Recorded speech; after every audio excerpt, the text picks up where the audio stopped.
Good evening, everybody. My name is Karla, and you've reached my FlossTube channel, KarlaBeingCrafty, where I talk about mostly cross stitch and crochet, but also other crafts that I enjoy and a little bit of life thrown in.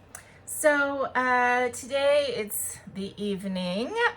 It is 7 o'clock on Sunday, November 3rd. So this obviously is a much later video than I usually do. But I gotta tell you guys, I'm still struggling a little bit to kind of find my groove, find my new normal as far as what I'm doing each day, how my weekends are gonna go. I mean, I still feel like I'm gonna be unpacking and reorganizing for the next 6 months. I'm probably being a little bit overly dramatic on that, but you know, there's still stuff to do. I am down to maybe about 10 boxes that still need to be unpacked, and I know what's in all of them, so it's a matter of organizing. Some of the stuff actually I'm planning on putting in my closet. I have a nice, not a walk-in closet per se, but it's a bigger closet than normal, and there is room to do a little bit of storage in there as well as hang my clothes. There are some craft things that are gonna go in there. Probably my paper craft stuff, because I don't do that as often, and when I'm in the mood, I can pull it all out.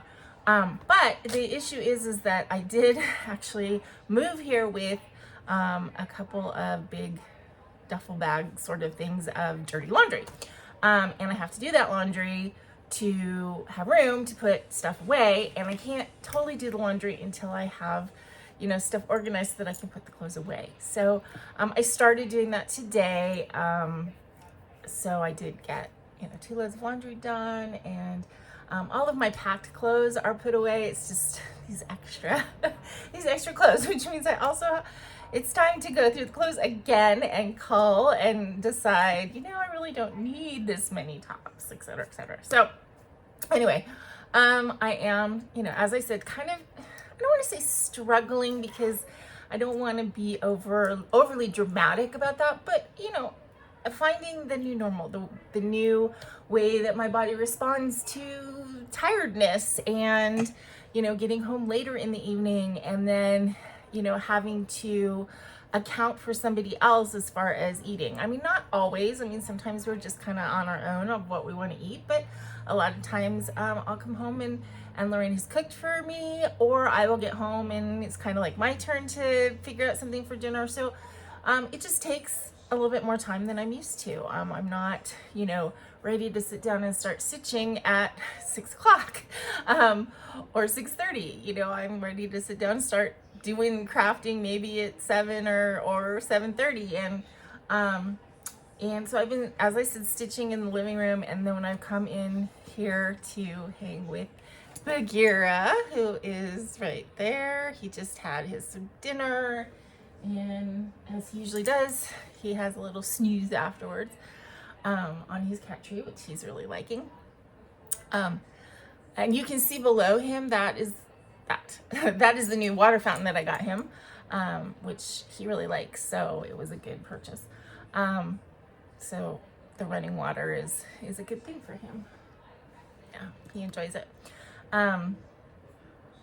So when I come, when I come into my room in the evening, I tend to more want to do some crochet, kind of more wind down, I guess.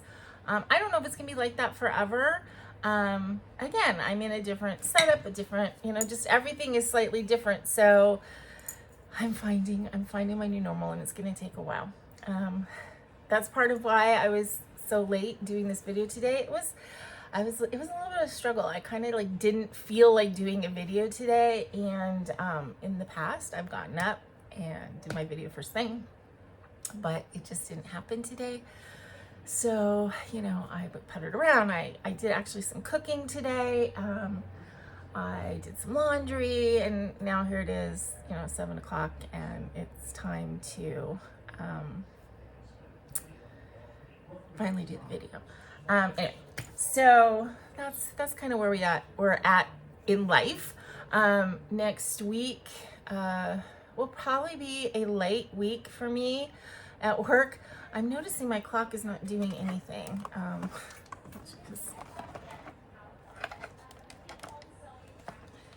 I reset the time and it's just sitting. All right, I guess we'll have to see if it moves. Sorry, I just got distracted because it's right there. So next week's gonna kind of be a late week for me. My boss is out of town. So Monday, Tuesday, Wednesday, I will be at work, but there, it went to 7 o'clock.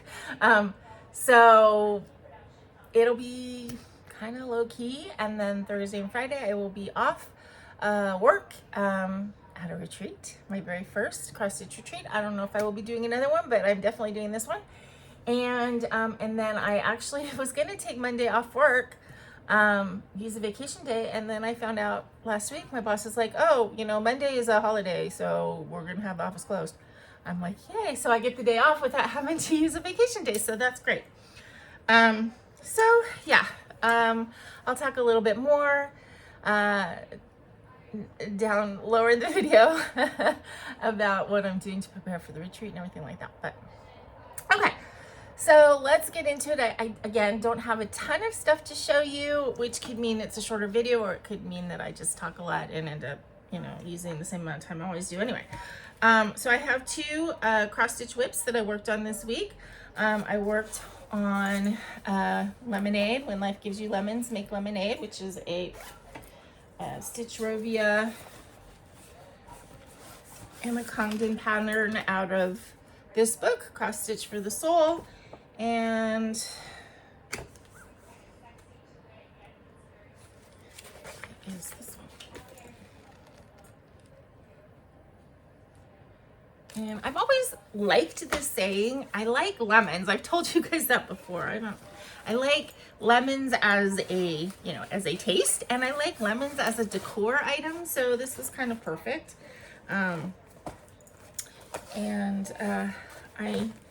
Because if you've been watching me for any length of time, I very rarely stitch on weight fabric. I stitched on a fabric that I dyed, and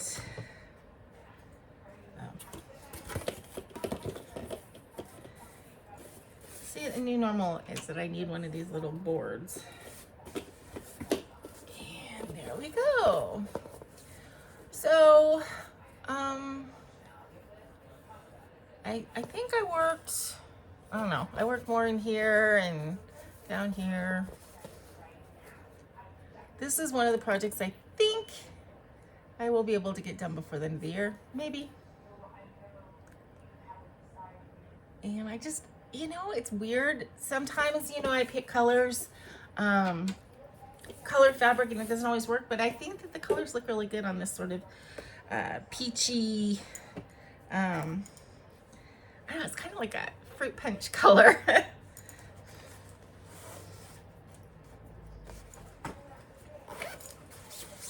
And then I also worked on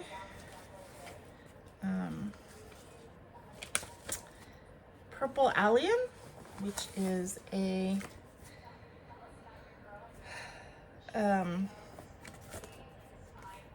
realist kit. I'm sorry, I lost the word realist there for a second. And again, I didn't want to work on the white kit Aida that came with it, so I dyed this one as well. Now, the other one, the Lemonade one, if I'm remembering correctly, that is actually fabric that was not dyed but bleached. It was actually a red fabric that I bleached to see what would happen, and it turned out to be that sort of fruit punch color. And this was white fabric that I dyed with some yellow and some maybe wine. I don't really remember, but, and again, I think it's working. It's funny, it's like when I look at these things in the viewfinder, they pop for me even more than looking at them in real life, because, I've got my nose too close to them when I'm working on them every day, or, when I'm working on them, but I think it looks good. And this is a realist kit that is done with the wool acrylic, blend fiber, which is kind of fuzzy, kind of, I don't know, almost like a cross between a yarn and a floss. A lot of people don't like it, but I really do. It's a 1-ply thing, so you double it, or in this case, several of the colors are 2 colors, so you know, you use 1 strand of each color. But obviously if you have a wool allergy, you can't use this stuff, but I do like it, and I really like the way it looks and the way it works up. Okay, so that's all I did as far as whips. Now the other thing I did cross stitch wise is I finally found the bird for my friend Tracy that I finished stitching quite a while ago, and I went ahead and finished it in one of these sort of rubber fake wood frames. This is the 4th bird I think I've done for her, 4th or 5th, but I think it's the 4th.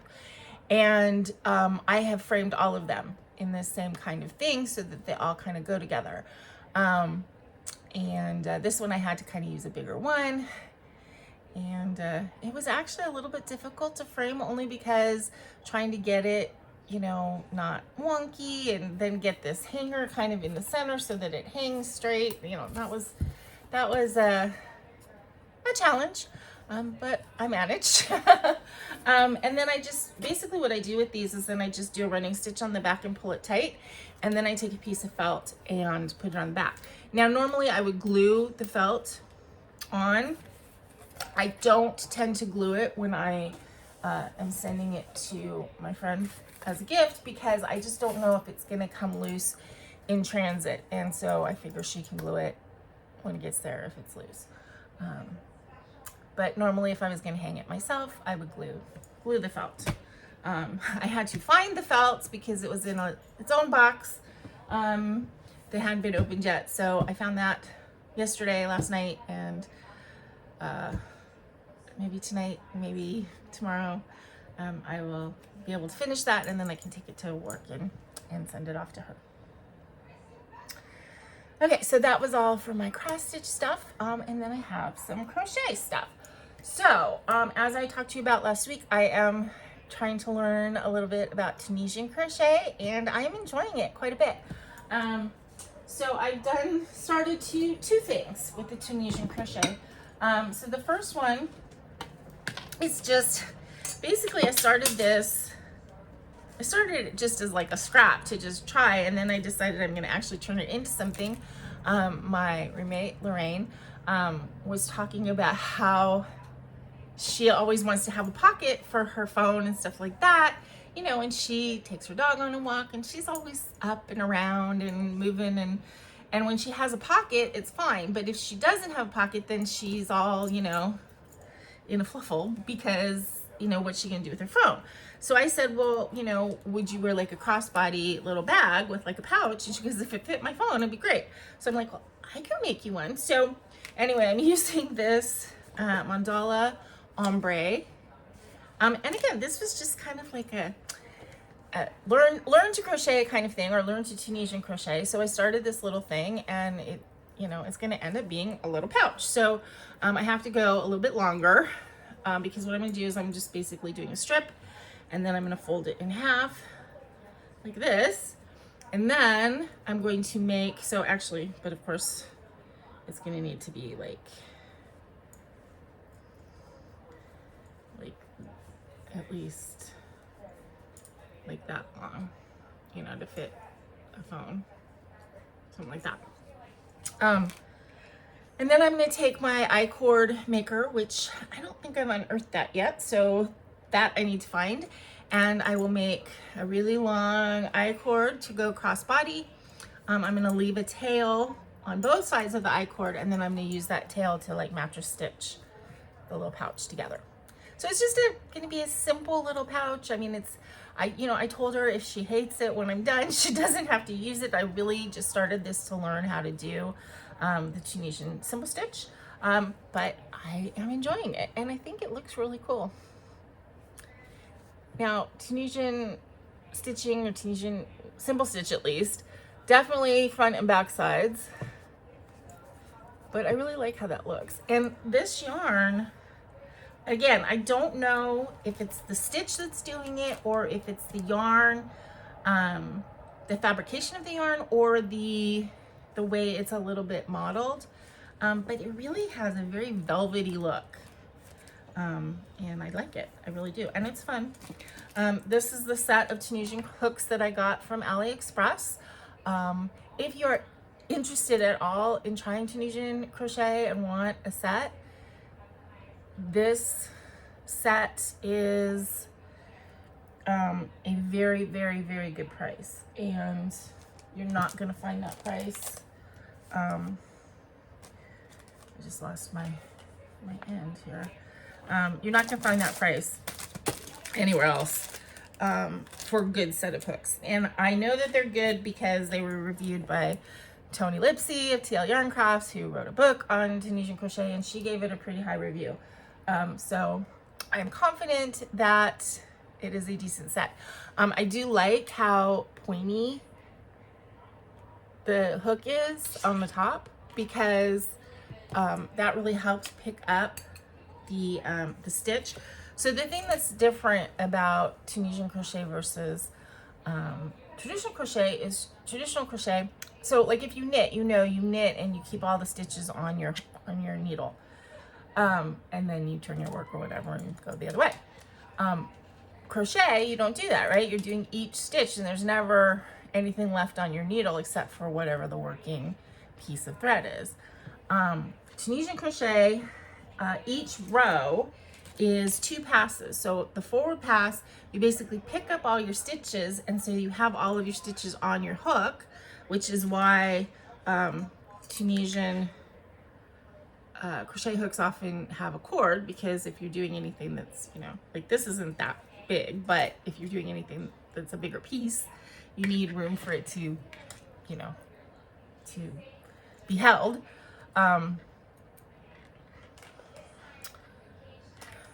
So that's the forward pass, is you pick up all the stitches, and then the back pass, or the reverse, I don't know what they call it, forward pass, back pass, you finish your stitches and you pull them off the hook. So you end up at the end with 1 stitch again on your hook, and then you do another forward pass. So you never turn your work in Tunisian crochet. Okay, so that is one Tunisian crochet project, and then I started a second one. It's really bothering me that the end is gone here. I'm gonna have to see what I did with it, or where if it fell off someplace where I can find it.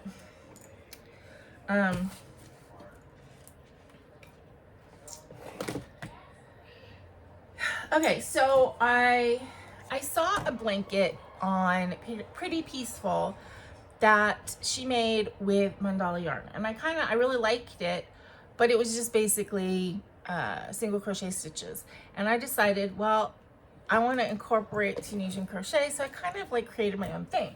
So I started it doing it the way, and I started using a Tunisian crochet lattice stitch, but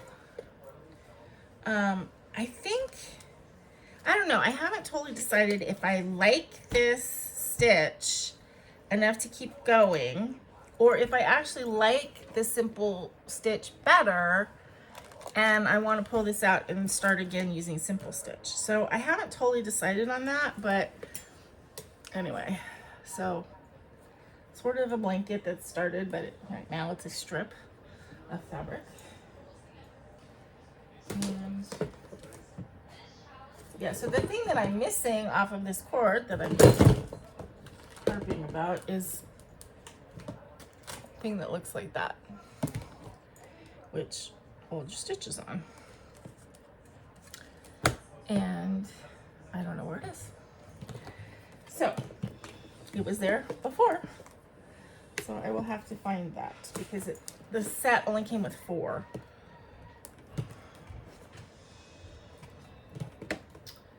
Okay, now the other crochet thing that I have been working on is, I showed you, I think last week, my half of my pashmina that I finished, but it was completely wonky because I was doing it wrong. I'm really glad that designer, she does video tutorials on her channel, on her YouTube channel. So I went back and I watched a little bit more carefully and I figured out what I was doing wrong. I pulled out half of what I had done, basically. Actually, to be honest, I pulled out half of what I was done and then I did a bunch more rows and it was still wrong. And so that's when I watched, because I thought I knew what I was doing wrong, but obviously I didn't. So then I watched, figured out what I was doing wrong, and ended up with my finished piece, which is nice and square. And I did make it a little bit bigger than the pattern called for. I had finished, and it didn't even get into the darkest color of the blue. So I had a lot of yarn left, and I figured, well, I think that with my tension and the size needle I'm using and or hook that I'm using, I think I could go a little bit bigger, basically a little bit longer, so my finished pashmina will be longer. So yeah. So this is half of it, and I did start the second half, but I'm only this far. It would be really great if I could get this done for the retreat so that I had it to wrap, you know, because, you know, I always want to bring a sweater or something because those rooms can get really cold. I don't think that that's a possibility. I really don't. I mean, this goes really fast, but let's get real. I just don't think that I'm going to get it completely done. And again, this is Colorama Halo that I'm using, and this is the colorway Blue Raspberry. So, but it feels fantastic. It really does. And it kind of taught me a little bit of lesson, because I was watching again Teal Yarn Crafts, and she does a lot of, like, she calls them yarn snob reviews, and she did a review. Usually when she does a review, she's reviewing like a bunch of different ones. And I can't remember where she got this or when she reviewed it, but she reviewed a bunch of yarns, and one of them that she reviewed at the time was the Colorama Halo. And she didn't like it. She didn't give it a good review. And I looked in the comments because I was like thinking, like, am I so unsophisticated that I don't recognize when something isn't good, you know? Because I'm fairly new to this. Although the other maker that I like, Pretty Peaceful, I mean, she's the one who designed this pashmina, and she used this, and she has like 2 or 3 other patterns using this exact yarn. And a lot of people in the comments said that they really like the color on the Halo. And so I had to remind myself that reviews like that are one person's opinion and one person's experience. And if I like this yarn, then it's a good yarn for me to use. And I do like it. I really like it. I like the way it feels. I like how soft it is. I like the way it looks when it stitches up, especially in this particular design. And so, you know, I can be, you know, discerning about the materials I use, but not everybody likes all the same stuff. And I do like this, even if it is 71% acrylic, 18% nylon, and 11% polyester. I think it feels really nice, and it is really warm and soft and fuzzy. And when I get this pashmina finished, it is going to be lovely and really nice to wrap around myself.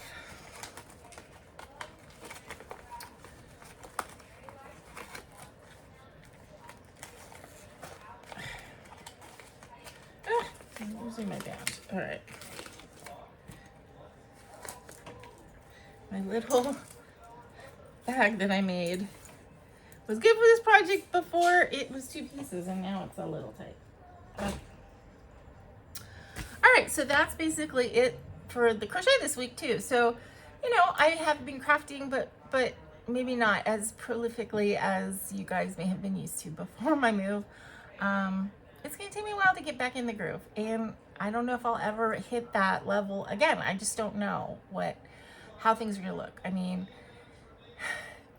doing stuff with my hands and crafting is very important to me, so it's never going to like stop, but going forward, it may look a little bit different, and hopefully, you know, you guys are all good with that.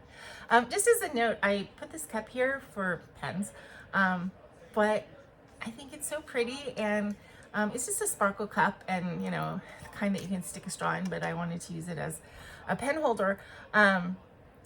Lorraine, when I moved in and we went through the kitchen, and you know, because I was bringing my kitchen and she had her kitchen stuff, you know, we did kind of have to cull some things, and she was really on the fence about this cup because it's a bitch to wash, right? It was Kip's cup. It's very Kip, the sparkly personality of our friend who passed. And she kind of was like, I don't need to keep this, but it was really hard, you know. She was at first like, I don't want to let it go because it was Kip's, and I was like, don't let it go, give it to me, I'm going to use it on my desk for pens and pencils. So it is a reminder sitting here every day of my friend. So I have other reminders of her. Definitely, she's the one who did the diamond painting of my mom, which still hasn't gone up because once I get everything off my dresser, which is gonna, you know, be a while, then I have my mom's urn, which right now is in the living room. I have my mom's urn, and I have the stitch piece that I did for my mom, and then I have the portrait of my mom. So I'm gonna put that in a little tableau. So Kip made that, so I have that reminder of my mom and Kip kind of in one, but then I also have this on my desk. So okay, so really the last thing to talk about is getting ready for this retreat. It is the Wish Upon a Stitch retreat. This is kind of Disney themed. Next week on Thursday it starts, and the admission to it was gifted to me by Julie Stitch in the Cabin, which was just so lovely of her to do that, and I'm really excited to go and everything. Parking is very, very expensive. When I first was thinking about going to this, I live 5 minutes from the hotel, and I was like, I could take an Uber, you know, if I don't want to drive. Never thought about getting a hotel room because it was just, that's ridiculous. I'm a little bit further now. It's not 5 minutes anymore. It's going to probably be half an hour, 45 minutes, well, half an hour for me to get there. So it's still not that big a deal, but the parking is like $39 regular parking, $49 if you want to valet per day. So it's still a big chunk of change. And so the thing that was going through my head was like, well, I should like bring food because I am not going to want to leave.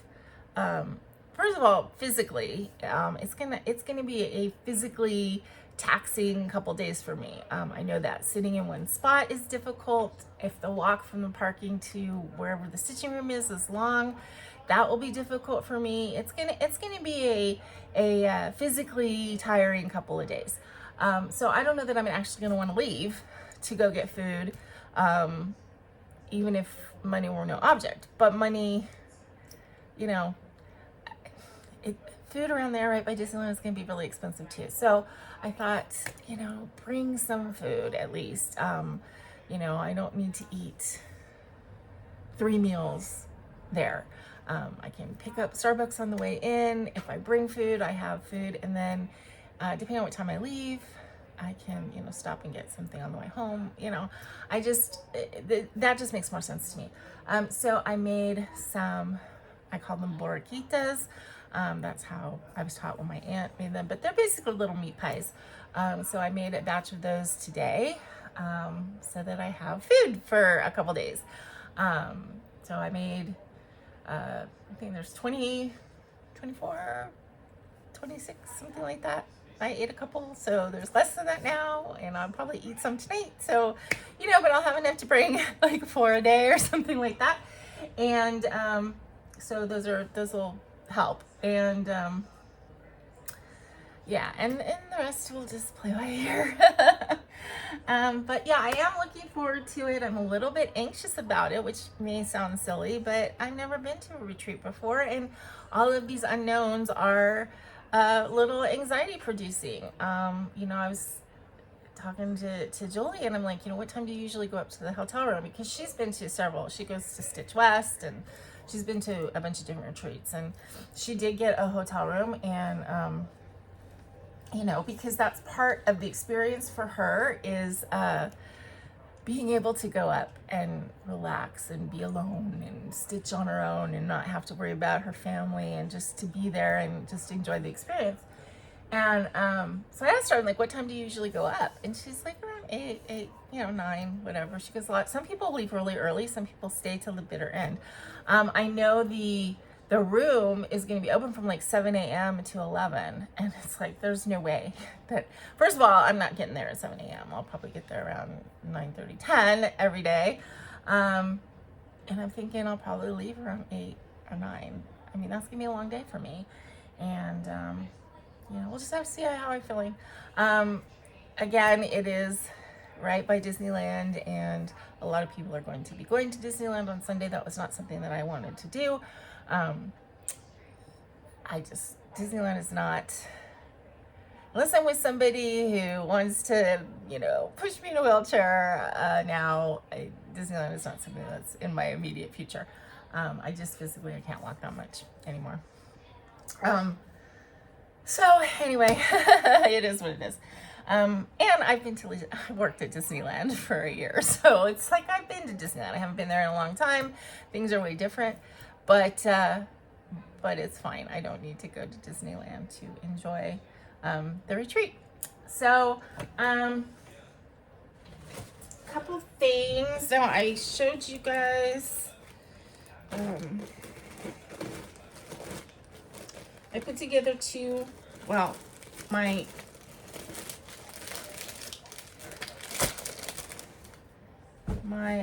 Smalls Exchange gift I finished. I made 2 though. I made one for Julie and then one for the actual Smalls Exchange. So it's the Stitching Girl. I mean, you guys have seen this, but it's the Stitching Girl. And then inside,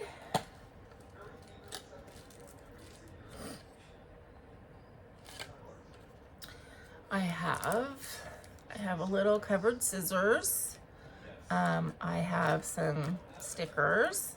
I have a sample thread conditioner, and then I have a little, not pamphlet, but the little blurb from the thread conditioner company to explain what it is and how you use it. I have a needle threader, a cute one. I have a mini hoop,